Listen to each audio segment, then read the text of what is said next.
വേണ്ടി അഭ്യർത്ഥിക്കുകയാണ് ചെയ്യുന്നത്. പാവപ്പെട്ട ഇന്നസെന്റ് മുസ്ലിങ്ങളെ ഇനി നിങ്ങളെ കഷ്ടപ്പെടുത്തരുത്. പണമുള്ള മുസ്ലിങ്ങളെല്ലാം ഡൽഹിയിൽ പോയി കാര്യങ്ങൾ സാധിക്കും. പാവപ്പെട്ട വ്യക്തി എന്നെ പറഞ്ഞപ്പോഴേക്കും ഞാൻ അവർക്ക് വല്ലതും ചെയ്തു കൊടുക്കാൻ ശ്രമിച്ചിട്ടുണ്ടല്ലോ. മുസ്ലിം ലീഗിനെ BJPയിൽ ചേരാൻ താൻ അഭ്യർത്ഥിക്കുകയാണെന്നും മലപ്പുറം ലോക്സഭാ മണ്ഡലം BJP സ്ഥാനാർത്ഥിയും മുൻ കാലിക്കറ്റ് VC-യുമായ ഡോക്ടർ M. അബ്ദുസലാം പറഞ്ഞു. കാലം വരും.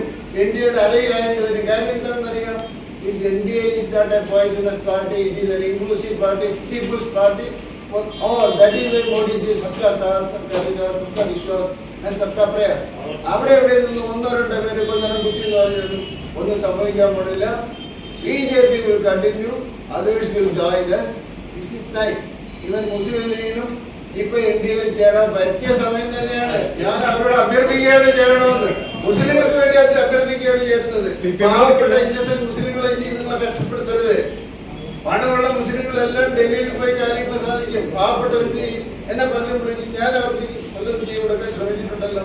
അതുകൊണ്ട് let them be with the mainstream, let them share the power and let them be with the stable government. അതാണ് അവർക്ക് നല്ലത്.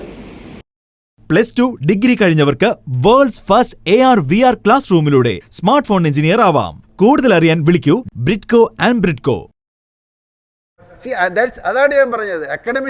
അക്കഡമിഷ്യൻ ടേൺഡ് പൊളിറ്റീഷ്യൻ ആയതുകൊണ്ട് എനിക്ക് ഇതിൻ്റെ തിയറിറ്റിക്കൽ പാർട്ടും അറിയാം, പ്രാക്ടിക്കൽ പാർട്ടും അറിയാം. Theory and practice of the vision of development and execution of development and the progression of development.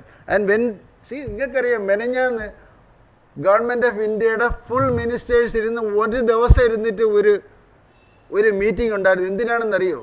That is to develop a detailed plan for next 23 years to achieve Viksit ബന്ദ്ര development 2047. 23 yearsന് മുമ്പ് മോഡിജിയുടെ വിഷനാണ് നിങ്ങൾ കാണേണ്ടത്. ഒരു അച്ഛൻ മക്കൾക്ക് വേണ്ടി മക്കളെ പഠിപ്പിക്കണം, മക്കളെ വീട് വയ്ക്കണം എന്ന് പറയുന്നത് പോലെ അതുപോലെ ചെയ്യുന്ന ഒരു പ്രൈം മിനിസ്റ്റർ ആയതുകൊണ്ടാണ് ഞാൻ അദ്ദേഹത്തോട് ചേർന്ന് നിന്ന് അദ്ദേഹത്തെ കൈതൂപ്പി നിന്നത്. മനസ്സിലായോ? അല്ല നിങ്ങൾ പറയുന്നത് ഞാനൊത്തി വിദ്യാഭ്യാസമുള്ളവരാണ്, മുസ്ലിങ്ങളെ കൊല്ലാനാണെങ്കിൽ എൻ്റെ തല കൊണ്ട് വെച്ചു കൊടുക്കും, എന്നെ കൂടെ കൊല്ലാൻ പറയൂ. Hello, I won't do that. അത്രയും വലിയ മണ്ടനൊന്നുമല്ല ഞാൻ. അതുകൊണ്ട് ഇവിടുത്തെ മുസ്ലിങ്ങളല്ല ഇവിടുത്തെ മനുഷ്യരോട് ഞാൻ പറയണത്. എന്ത് വൈ ഷുഡ് ഐ സെയിം മുസ്ലിം? ഇവിടുത്തെ 41 ലക്ഷത്തിൽ 15 ലക്ഷം വോട്ടേഴ്സിനോട് ഞാൻ പറയുന്നു, സഹോദരന്മാരെ, നമുക്കൊന്നിച്ച് നീങ്ങാം.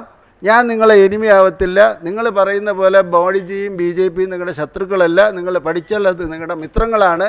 നമുക്ക് ഒന്നിച്ച് ചേരാം, ഒന്നിച്ച് ജീവിക്കാം, ഒന്നിച്ച് പുരോഗമിക്കാം. 2047 നമുക്കും വികസിതമാവാം എന്ന് പറയാൻ മാത്രമേ ഉള്ളൂ. നിങ്ങൾ എന്തൊക്കെ ബൈ പറഞ്ഞാൽ ഞാനും ബൈ പറഞ്ഞു പോകും. മുസ്ലിം ലീഗ് നിങ്ങളെ നോക്കി ഒരു കാര്യം എവിടെ നിന്ന് പറഞ്ഞു തരാം. ഇന്നല്ലെങ്കിൽ നാളെ നോക്കിക്കോ, മോഡിയുടെ ഈ സ്റ്റെബിലിറ്റി 24, 29, 34, 39, 44 എന്ന് പറഞ്ഞ പോക്കും ആ ഒരു സ്റ്റെബിലിറ്റി ഓഫ് ഗവർണൻസും കണ്ടു കഴിഞ്ഞാൽ മുസ്ലിം ലീഗ് അല്ല ഈ രാജ്യത്തെ എല്ലാ പാർട്ടികളും നാളെ BJPയോട് ചേർന്ന് നിൽക്കേണ്ട കാലം വരും. NDAയുടെ അലയായേണ്ടി വരും. കാര്യം എന്താണെന്നറിയാം?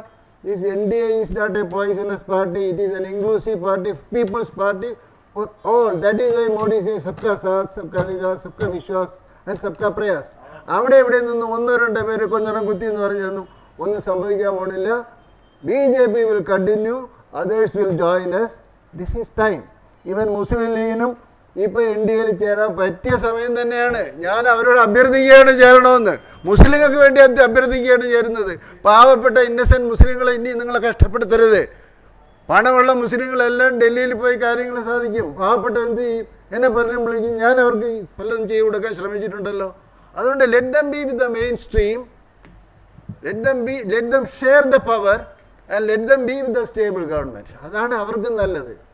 21 ലക്ഷത്തോളം സന്തുഷ്ടരായ ഉപഭോക്താക്കളും 2 ലക്ഷത്തോളം തിമിര ശസ്ത്രക്രിയകളും പൂർത്തിയാക്കിയ മലബാറിലെ ഏക കണ്ണാശുപത്രി അൽ സലാമ ഹൈ ഹോസ്പിറ്റൽ റോഡ്, പെരിന്തൽമണ്ണ.